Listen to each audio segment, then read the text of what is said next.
اللہ کے محبوب علیہ السلام ایک دن مدینے سے گزر رہے تھے تو ایک شخص جس کا نام تھا سوا، تو وہ گھوڑا لیے جا رہا تھا، حضور کو پسند آ گیا، اس سے کہا کہ یہ بیچتے ہو؟ اس نے کہا بیچتا ہوں۔ کتنے کا؟ اتنے کا۔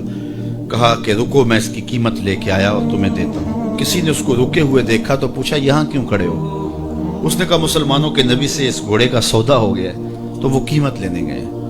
اس نے کہا مجھے زیادہ پیسوں سے دے دو، تو اس نے کہا میں تو یار سودا کر چکا ہوں۔ اس نے کہا کہ کوئی گواہ تھا؟ کہا نہیں۔ کہا مکر جانا۔ اس کو پیسوں کی لالچ آ گئی، اس نے کہا ٹھیک ہے۔ حضور اتنے میں قیمت لے کے پہنچ گئے تو اس نے کہا میں نے تو آپ سے سودا کوئی نہیں کیا۔ حضور نے کہا ابھی تو سودا ہوا ہے۔ وہ کہنے لگا میں نے سودا کوئی نہیں کیا۔ لوگ بھی اکٹھے ہونے لگے، ہجوم بن گیا۔ اب حضور کہے میں نے گھوڑا خریدا ہے، وہ کہے میں نے بیچا نہیں۔ اب جب لوگوں کا ہجوم بنا تو لوگوں کے ہجوم کا بھی ایک پریشر ہوتا ہے، تو اس نے کہا کہ اگر بات لوگوں پہ چلی گئی تو صادق بھی یہ ہیں، امین بھی یہ ہیں، تو لوگ تو انہیں سچا کہیں گے۔ اس نے کہا اچھا مجھے یہ بتائیں کہ جب دو آدمیوں کے مابین یوں نزاع بن جائے تو اس میں تسویہ کی صورت کیا ہوتی ہے آپ کی شریعت میں؟ تو حضور نے فرمایا میری شریعت تو کہتی ہے کہ جو مدعی ہے وہ گواہ لائے، والیمین علی من انکر، جو انکار کرتا ہے وہ قسم دے دے۔ اس نے کہا پھر ٹھیک ہے، آپ کا دعویٰ ہے کہ آپ نے گھوڑا خریدا ہے تو پھر آپ گواہ دیں، اور اگر آپ کے پاس گواہ نہیں ہے تو پھر میں قسم دے دیتا ہوں۔ جھوٹ اس نے پہلے بول لیا تھا، قسم دینا اس کے لیے مشکل نہیں تھا، اور اس کو یہ بھی پتا تھا گواہ کوئی نہیں۔ تو اس نے کہا جناب آپ گواہ پیش کر دیں تو میں گھوڑا دے دیتا ہوں جس قیمت پہ آپ بتا رہے ہیں، اور اگر آپ کے پاس گواہ نہیں ہے تو پھر میں قسم دے دیتا ہوں۔ اب بھری بزم تھی، لوگوں کا ہجوم تھا، اور اس نے ایک ایسی بات کی۔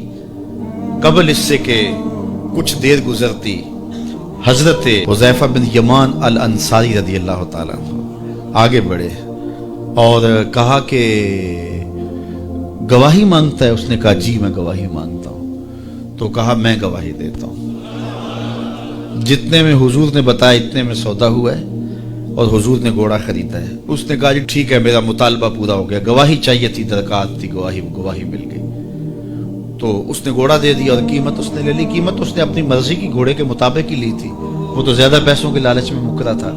تو خیر اس کو راستہ نکلنے کا مل گیا، لوگ ہٹنے لگے تو حضور نے حضرت حذیفہ رضی اللہ تعالیٰ عنہ کو اشارے سے قریب کیا اور کہا کہ تم نے گواہی دی، تم تو موقع پہ موجود ہی نہیں تھے، تو تم نے گواہی کیسے دی؟ تو حضرت حذیفہ رضی اللہ تعالیٰ عنہ نے کہا حضور گھوڑا کیا ہے، آپ کے کہنے پہ تو ہم نے رب کی گواہی دے دی، ہم نے رب کو دیکھا تھا، آپ نے کہا نہ ہے تو ہم نے مان لیا، تو یہ گھوڑا کیا ہوتا ہے؟ تو حضور نے حضرت حذیفہ کا ہاتھ پکڑ کے فضا میں بلند کیا اور لوگوں کو کہا جانے والوں رک جاؤ۔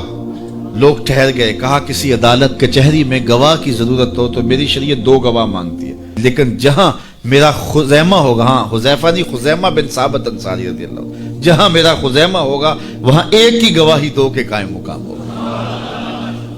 فیض پہنچا اے رضا احمد پاک کا، ورنہ ہم کیا جانتے خدا کون ہے۔